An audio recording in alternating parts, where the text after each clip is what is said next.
وازيكم عاملين ايه؟ اخباركم ايه يا جماعه؟ والنهارده هتاخدوا التاج يا جدعان. التاج دي حوالي كام؟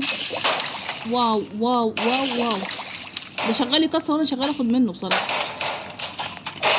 بصوا يا جماعه، اللعبه بسيطه جدا. ان انت بتقعد تجمع 10 تريليون. عايز منك 10 تريليون كوين، يعني بس تقعد تجمع كوينات لغايه ما توصل ل10 تريليون كوين. انت بتكسر الحاجات، لا في حاجات بتكسرها بتديك فلوس. شايفين اهو؟ انا باخد فلوس طول ما انا قاعده في الماب، باخد فلوس كتير كمان.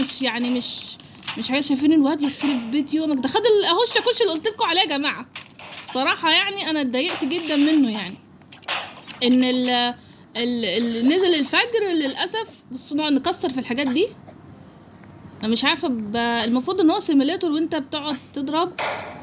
بيبقى فيه معاك قوه اهو على حسب قوه السيف بتاعك. انت بتحاول تزود السيف القوه بتاعته. انا مش عارفه ازود القوه بتاعت السيف بتاعي صراحه. التاج رهيب والعدد كبير، 100,000 قطعه يا جماعه، يعني ان شاء الله كتير يقدر يجيبوا 100,000. يا لهوي، الواد بيديني من غير ما يحس بصراحه. واو. كمان لما تعمل جوين للجروب بتاعهم هتاخد كوينات.